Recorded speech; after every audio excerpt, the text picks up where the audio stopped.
Kemudian berfirmanlah Tuhan kepada Yosua, "Janganlah takut dan janganlah tawar hati. Bawalah seluruh tentara dan bersiaplah.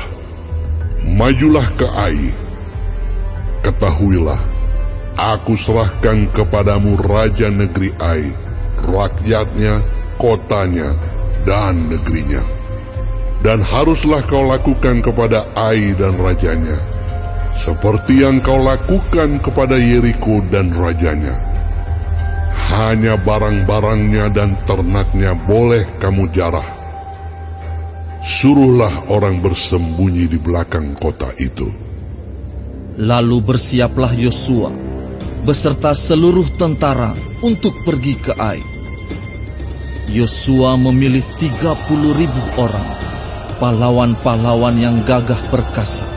Mereka disuruhnya pergi pada waktu malam. Dan kepada mereka diperintahkan, katanya, "Ketahuilah, kamu harus bersembunyi di belakang kota itu untuk menyerangnya. Janganlah terlalu jauh dari kota itu, dan bersiap-siaplah kamu sekalian. Aku dan semua orang yang bersama-sama dengan aku akan mendekati kota itu. Apabila mereka keluar menyerbu kami, seperti yang pertama kali, maka kami akan melarikan diri dari hadapan mereka. Jadi mereka akan keluar menyusul kami, sehingga kami memancing mereka jauh dari kota itu. Sebab mereka akan berkata, orang-orang itu melarikan diri dari hadapan kita, seperti yang pertama kali. Jika kami melarikan diri dari hadapan mereka, maka kamu harus bangun dari tempat persembunyianmu itu untuk menduduki kota itu, dan Tuhan Allahmu akan menyerahkannya ke dalam tanganmu.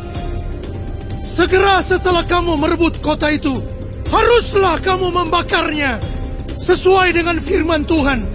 Kamu harus melakukan semuanya itu. Ingatlah, itulah perintahku kepadamu."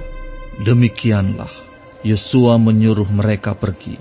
Lalu berjalanlah mereka ke tempat persembunyian dan tinggal di antara Betel dan Ai, di sebelah barat Ai. Tetapi Yosua bermalam di tengah-tengah rakyat pada malam itu.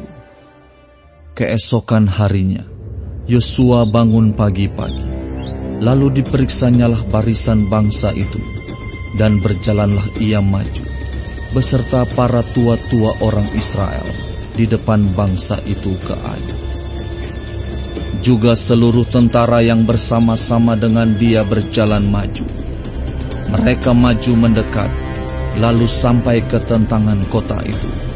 Kemudian berkemalah mereka di sebelah utara Ai, sehingga lembah itu ada di antara mereka dan Ai. Yosua telah mengambil kira-kira 5.000 orang, lalu disuruhnya mereka bersembunyi di antara Betel dan Ai, di sebelah barat kota itu. Beginilah rakyat itu diatur.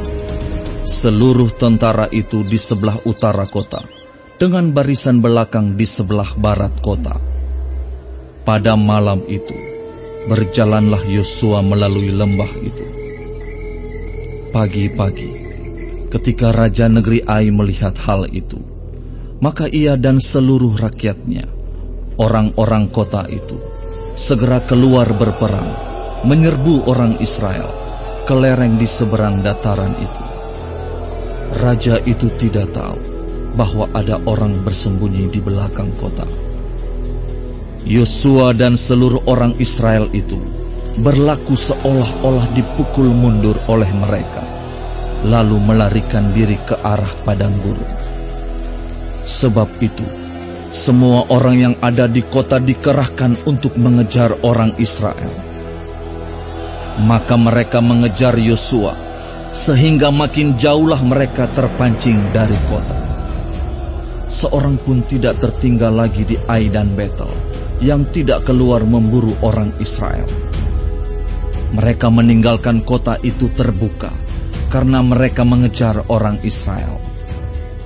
Lalu berfirmanlah Tuhan kepada Yosua, "Acungkanlah lembing yang ada di tanganmu ke arah Ai, sebab Aku menyerahkan kota itu ke dalam tanganmu.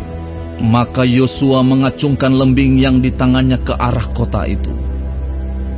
Ketika diacungkannya tangannya, maka segeralah bangun orang-orang yang bersembunyi itu dari tempatnya. Mereka berlari memasuki kota, merebutnya, lalu segera membakar kota itu. Ketika orang Ai berpaling menoleh ke belakang, tampaklah asap kota itu naik membubung ke langit. Mereka tidak sempat melarikan diri kemanapun juga, sebab rakyat yang tadinya lari ke padang gurun berbalik melawan pengejar-pengejarnya. Ketika Yosua dan seluruh Israel melihat bahwa orang-orang yang bersembunyi itu telah merebut kota, dan bahwa asap kota itu naik membubung, berbaliklah mereka, lalu menewaskan orang-orang Ai. Sementara itu juga, keluar orang-orang Israel yang lain dari dalam kota menyerbu orang-orang Ai, sehingga terjepit di tengah-tengah orang Israel itu. Yang ini dari sini dan yang itu dari sana. Orang-orang Ai ditewaskan, sehingga seorang pun dari mereka tidak ada yang dibiarkan terlepas atau luput. Tetapi Raja Ai ditangkap mereka hidup-hidup dan dihadapkan kepada Yosua. Segera sesudah orang Israel selesai membunuh seluruh penduduk kota Ai di padang terbuka, kemana orang Israel mengejar mereka. Dan orang-orang ini semuanya tewas oleh mata pedang sampai orang yang penghabisan. Maka seluruh Israel kembali ke Ai dan memukul kota itu dengan mata pedang. Jumlah semua orang yang tewas pada hari itu, baik laki-laki maupun perempuan, ada 12.000 orang. Semuanya orang Ai. Dan Yosua tidak menarik tangannya yang mengacungkan lembing itu sebelum seluruh penduduk kota Ai ditumpasnya. Hanya ternak dan barang-barang kota itu dijarah oleh orang Israel sesuai dengan firman Tuhan yang diperintahkannya kepada Yosua. Yosua membakar Ai dan membuatnya menjadi timbunan puing untuk selama-lamanya, menjadi tempat yang tandus sampai sekarang. Dan Raja Ai digantungnya pada sebuah tiang sampai petang. Ketika matahari terbenam, Yosua memerintahkan orang menurunkan mayat itu dari tiang, lalu dilemparkan di depan pintu gerbang kota. Kemudian didirikan oranglah di atasnya suatu timbunan batu yang besar, yang masih ada sampai sekarang. Pada waktu itulah Yosua mendirikan mezbah di Gunung Ebal bagi Tuhan, Allah Israel, seperti yang diperintahkan Musa, hamba Tuhan, kepada orang Israel, menurut apa yang tertulis dalam kitab hukum Musa. Suatu mezbah dari batu-batu yang tidak dipahat, yang tidak diolah dengan perkakas besi apapun. Di atasnya lah mereka mempersembahkan korban bakaran kepada Tuhan dan mengorbankan korban keselamatan. Dan di sanalah di atas batu-batu itu dituliskan Yosua salinan hukum Musa yang dituliskannya di depan orang Israel.